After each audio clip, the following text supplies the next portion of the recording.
Thank you for listening to Fem Talk 89 FM. We are on air in Suva, and it is time for another episode of this new season of Radio with Pictures on MyTV. Thanks to the support of UNDP's CAFE program, supported by the European Union, DFAT, and the International Women's Development Agency, as well as Oxfam. Welcome back to another edition of Radio with Pictures. Whether it's the National Development Process or the new Sustainable Development Goals, according to the post-2015 Women's Coalition, which FemLink Pacific is a member of, democracy, equality, peace, as well as long-term national prosperity and well-being are indicators of sustainable development. But of course, these indicators need to have a gender angle. Are they connected, for example, to CEDAW and the commitments under this treaty obligation? In this episode of Radio with Pictures, we have a chance to hear from more of the women leaders from the Central Division of Fiji. In the earlier episode, we heard about the need to invest in health, including resourcing community dispensaries with personnel as well as medical supplies. We heard about infrastructure and the need to improve infrastructure not just on the main highway, but in the growing settlements off the main highway, particularly between Suva and Nosori. Children need to be able to get to school safely. Women and everyone needs to be able to walk through their communities in well-lit streets without fear of harassment and violence. And so there's a need to ensure that the Fiji police force is also adequately resourced to be more responsive to communities. We also heard that economic development must focus on the prevention of violence, whether it's in the home or the community. So here are the women to discuss these and other development priorities on this episode of Radio with Pictures. We have Nanise Lakau. Nanise is from the Nosori Songasonga Wakamarama. Une Simbewaku is from the Wailekutu Women's Group. Aniseni Numbuvoli joins us from the Nambotini Women's Group in Serua. And Shaleni Lata is from the Shital Sharta Mothers Club based in Waituri. Nanise, if I can start with you in terms of leadership and the leadership that you hold. We've known each other for a couple of years now, and it's been interesting to see your leadership grow from a community health worker to someone who's far more involved in the village meetings and providing advice to the Bosevakoro and the Tikina Council. But there are not enough women like you out there in other communities. Why do you think we still have those barriers of women's participation? Thank you, Sharon. The women have to come out. You have to be strong. Come out from your shells. Be strong to tackle the men on your issues. You have to speak to your advisory council. Speak to the Turanganikoro where you come from. Work with them closely so that they can know your issue, which issue you are bringing out, relating very important matters in the community where you come from. So what's been your strategy? The Songasonga Wakamarama, I understand, does or should have regular meetings with the Turanganikoro. What have you done to make the difference? Okay, with myself, I'm a newly appointed assistant leader for the Songasonga Wakamarama in the village. We just had our meeting the last Thursday.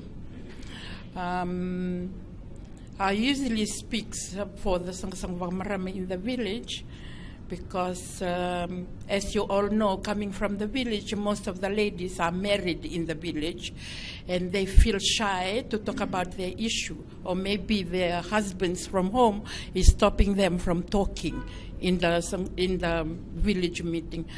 I'm so privileged that I'm one of the women from my village. I speak for the women in the village.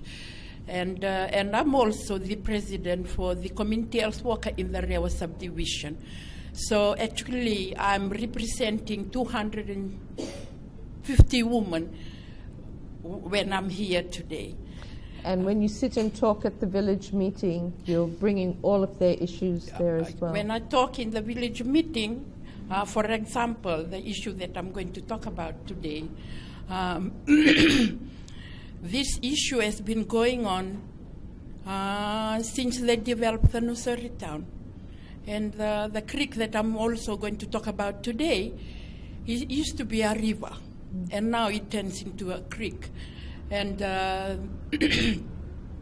this river, all the people staying around in the village, they get their food consumption from it. And I don't know, in 5 years' time, they might go and look for somewhere else to get their food consumption from What's there. caused, let's talk about this river, because we're not talking about the main Rewa River. No. We're talking about the river Just near the next village. to Nosori village, Yes. and which is now dwindled down into a creek. And I remember a couple of years ago when you talked to the Nosori Town Council CEO, Yes. probably on our very first Radio with Pictures, Yes. you talked about how even when you planted things and they were being cooked, you were seeing the goes lolo, black. the coconut cream, the lolo was turning black. Yes. What's caused this? Is it? Okay, with all the development, I'm sure, I should say, the ignorance of the decision making in the town, they neglect the old elderlies on those days. It was a river, but they didn't notice that this pollution was coming out through the river. As they're building the new market now, the old market is about 70 years old, just imagine. And I was born in that village. I'm 64 years old now, just imagine. They're going to change the market. All through that time, when this creek is a river, the pollution are going quietly in it without the elderly noticing about the pollution is going into there. Now it turned into a creek. It's just like a small creek going there right into the Rewa River. So then the pollution is going into the main river as well. Right, yes. Previously, I mean, there's certainly, as you said, women need to assert themselves. So the women would have been seeing the changes happening in the river, yet they weren't able to raise this? Thankful families to give me courage and knowledge to go and speak in the Bosewakoro about this, the side effects of this eating of the roro and the otter and catching the tilapia from this creek at this moment. The health risk it's going to bring in another 5 years' time to the generation of the community living there. So I was pleased that I took it up again, like last month. We have the village meeting every month, and so as the Sanguvakamarama. Like last month, I took it up again to the chief of the village. I asked the clan leaders if they can approach the town council again with this issue that I always bring it up. And so as a community health worker in the village, I'm really concerned about it. So they took the matter up, they went and talked to them again. And then I'm really happy. I hope what they did 2 weeks ago, they brought 2 big trucks on the side of the corner when you turn into the Nosori Health Center, one big truck on the other side and the other one on the other side. So with their big hose, they put it into the creek and they were sucking that polluted water out from that But that's going to take a lot of time. She's talking Right. about 60 years of drainage. Yes, so they're doing it now.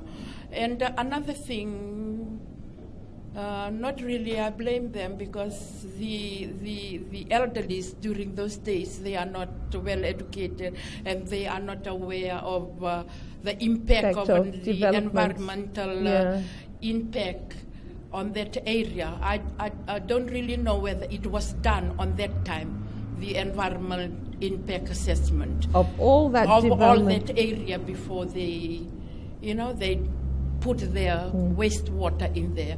With my assessment, with my assessment just last week, I went and sit and I assessed.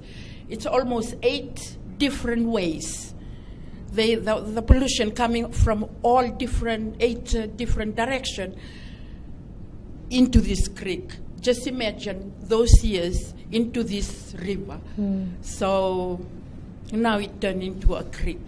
through all those time. I'm 64, the whole market is 70 years now, and they're moving it. But the same thing, the same waste from the market is going to go again into it. Thanks so much for raising that, Nanise, and the importance of supporting participation, particularly women. I mean, Yes. you're responsible for collecting food, in even if we look back 50, 60 years ago, and that was such an important resource for the community in terms of just what was going on. But as you said, people were not being consulted, and you're now facing these consequences. I'm going to come to you, Shaleni, because it really connects to that microphone. It really connects to participation at the end of the day. So whether it's the village or district advisory, we've got a lot of active clubs around Nosori, including your own. Why is it that Nosori and the Central Division area only has one woman as a district advisory councillor? What's the barrier there? I think since we fall in rural areas, so only us women are fortunate to come here and attend these workshops conducted by Family Pacific and the other NGOs. And the other women who stay at home, they are less fortunate, and they are uneducated, and they are not empowered. So they can't stand up and talk to their husbands and their in-laws that they also want to go and take part in the decision making. So there's some barriers. When you talk about uneducated, have they only been to primary school, or some of them they also have gone to secondary schools, but they are not empowered. They don't have courage in them to speak to the elders, or they are not allowed to attend any village meetings. So all the time they are left behind at home. So that's why they, when a woman will stand for herself, then the other people will also try to volunteer for her. But the woman herself has no courage to stand. So we need to still, it's 2015, we still need to be supporting women to stand up, to be part of these decision-making processes. We still need to address some of these negative barriers in the communities as well. Yeah. Okay, because your issue is crime, and you said in the community of Waituri, where there's a population of almost 800, you don't have a police post. Yeah. Doesn't your advisory councillor know this? Actually, even we were not aware of our advisory councillor for about 2-3 years back.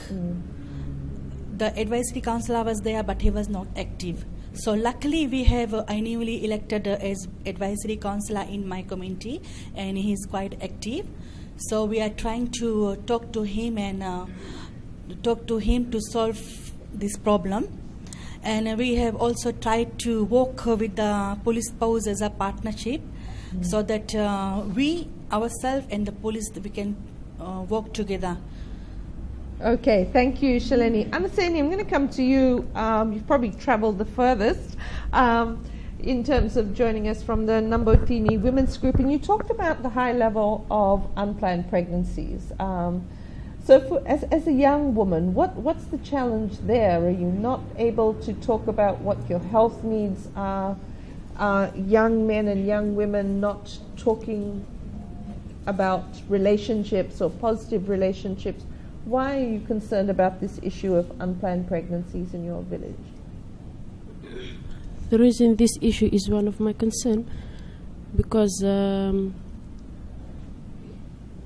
women or youths, they are not fearful of committing or having sex freely. And so they're not okay. So they're in relationships, but they don't have access to reproductive health services. Is that what you're saying? Yes, the main cause of this issue is when they just because of unemployment. Because plenty women, young youths and young women, they are just staying home, and this increases the teenage pregnancy in my community. So I keep hearing this, that we're talking about this unemployment and the connection between young people not having anything productive to do, but they're very productive reproductively. So what needs to happen in terms of where you are in Serua? Why aren't they being productive in the community? Is there no farming? What isn't happening in Serua? This is just because of the ignorance of sex education within the family. Okay. So there are no health services, information coming out to you? You don't have a community nurse? Yes. Okay. So this is about the lack of health services reaching young people and telling them, okay, we don't want to control what you do, but how you could be a bit more responsible and manage these things, particularly if you're unemployed. Okay, thanks for that, Anaseni. I'm going to come to you, Una Isif. You're from the Wailekutu Women's Group, and there's been a lot of development also in Wailekutu, one of the main industrial centers for around the capital city, but you are concerned about what's happening in the Drauni Mota Bay.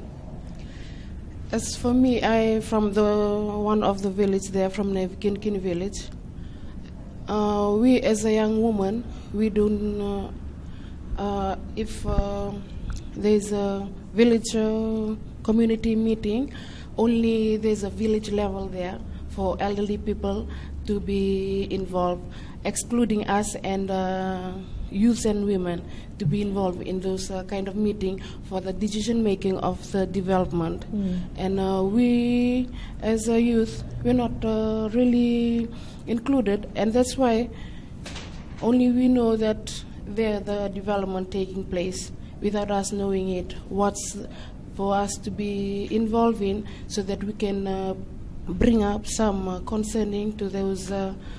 So what would have been the concerns you would have raised in terms of the development taking place at Drauni Mota Bay?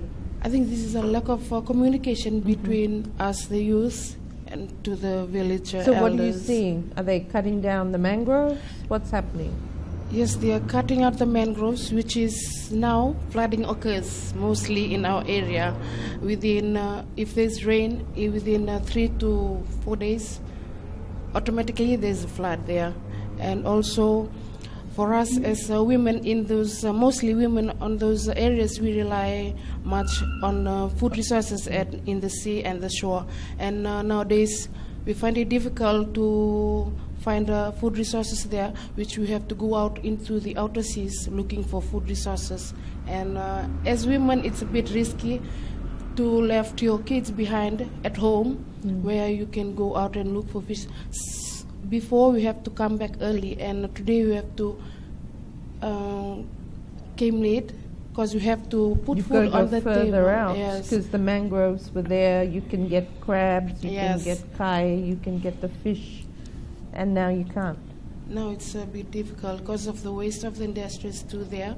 It's made a lot of pollution in the bay, where we mostly do fishing there. So both you and Nanise are concerned about the negative environmental impacts on your communities. Nanise for several decades now, and this has been happening more recently. The National Development Plan, there have been community consultations in terms of the 5-year plan and also 20 years. I'm sure we don't want to see further environmental degradation 20 years down the line. So what does development look like for you? What kind of development do you want to prevent these kinds of environmental problems? Okay, with me, I'm sure for long term, it's going to go for a long term, this creek issue.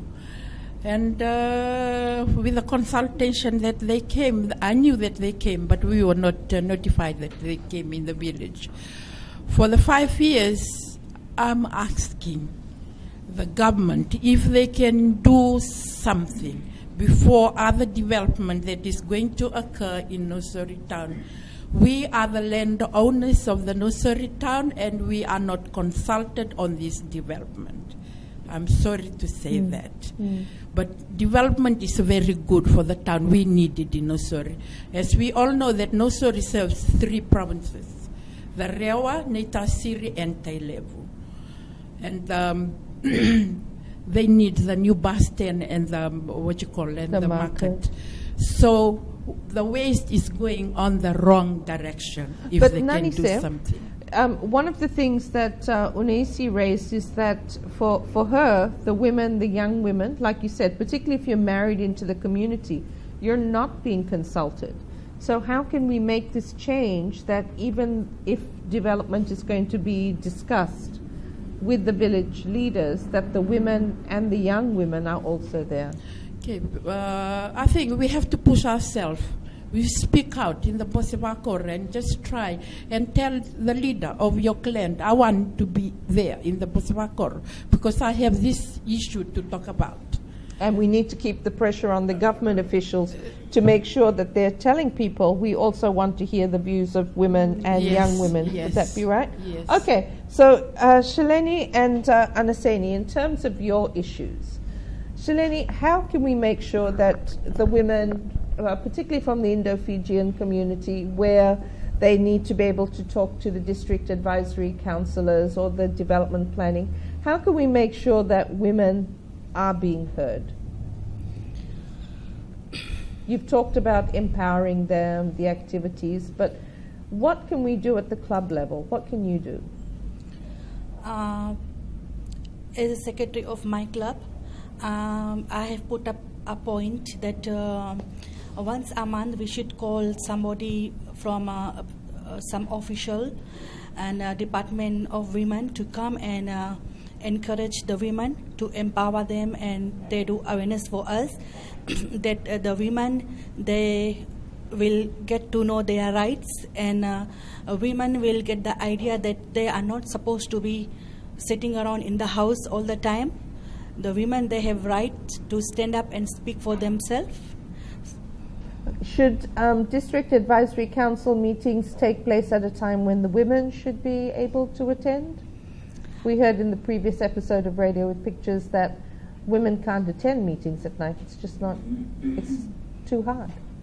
I think it should be organized at daytime so that the women are able to go and attend these consultations, and they can give their issues to the advisory councils, and so that their voices should be heard. Thank you, Shalini. Anaseni, just to wrap up very quickly, what's the difference you want to see in terms of getting these issues that you've raised, affecting young women in particular, as well as young men, the issue of unemployment? It's not just an urban issue, it's also a rural issue. How do you want to be heard? As member of Nambutini Women's Club, just last Thursday, I have talked to our women's leader and our Turangani Koro. And the Turangani Koro said if the counseling group can come and counsel our youth, young women and young youths.